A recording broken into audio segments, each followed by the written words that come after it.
আউযু বিল্লাহি মিনাশ শাইতানির রাজিম বিসমিল্লাহির রহমানির রহিম। কোনো ভালো কাজই ইমানের সমতুল্য হতে পারে না।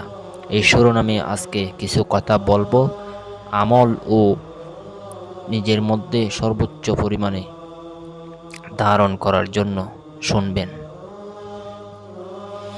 কোরআনে কারিমে মহান আল্লাহ তাআলা ইরশাদ করেছেন, তোমরা কি হাজিদের পানি পান করানো ও মসজিদে হারামে রক্ষণাবেক্ষণ করাকে সেই ব্যক্তির কার্যাবলীর সামনে সমান মনে করো যে আল্লাহ ও পরকালে ঈমান এনেছে এবং আল্লাহর পথে জিহাদ করেছে?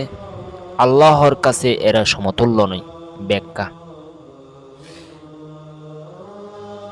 মক্কার অনেক মুশরিক গর্ব সহকারে মুসলমানদের বলতো, মসজিদুল হারাম তথা পবিত্র কাবার রক্ষণাবেক্ষণ ও হাজিদের পানি সরবরাহের ব্যবস্থা আমরাই করে থাকি, এর উপর অন্য কারো আমল শ্রেষ্ঠত্বের দাবিদার হতে পারে না। এ আয়াতের মূলনীতি বলে দেওয়া হয়েছে যে সমস্ত নেক কাজ সমমর্যাদার হয় না। কোনো ব্যক্তি যদি ফরজ কাজসমূহ আদায় না করে নফল ইবাদতে লিপ্ত থাকে, তবে এটা নেক কাজ হিসাবে গণ্য হবে না। নিশ্চয় হাজিদের পানি পান করানো একটি মহৎ কাজ, কিন্তু মর্যাদার হিসাবে তা নফলি। অনুরূপ পবিত্র কাবার তত্ত্বাবধানও অবস্থাভেদে ফরজে কিফাইয়া, কিন্তু একটি নফল ইবাদত। পক্ষান্তরে ঈমান তো মানুষের মুক্তির জন্য সত্য, তাই ঈমান ছাড়া কেবল এ জাতীয় সেবার কারণে কেউ কোনো মুমিনের উপর শ্রেষ্ঠত্ব লাভ করতে পারে না। সুতরাং রাজনৈতিক নেতানেত্রীরা মসজিদ তৈরি বা দশের সেবা করলেও ঈমান ব্যতীত কোনো মুমিনের উপরই শ্রেষ্ঠত্ব লাভ করতে পারে না।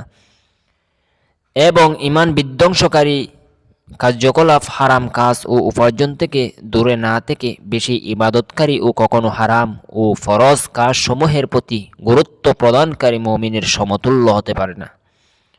আমাদের সমাজে নামে মুসলমান কেউ কেউ নামাজ, উমরা, কোরআন তিলাওয়াত ইত্যাদি পালন করে তৃপ্তির ঢুকর তুলে থাকে। কিন্তু মনে রাখতে হবে, আমলের গ্রহণযোগ্যতা ও প্রতিদানের জন্য ঈমান আকীদা ঠিক থাকা পূর্বশর্ত। কোরআনে কারিমে ইরশাদ করা হয়েছে, যে ব্যক্তি আখিরাত কামনা করে এবং সেই জন্য যথাযথ চেষ্টা করে, যদি সে মুমিন হয় তবে এরূপ প্রচেষ্টার পরিপূর্ণ মর্যাদা দেওয়া হবে। আসসালামু আলাইকুম রহমতুল্লাহ।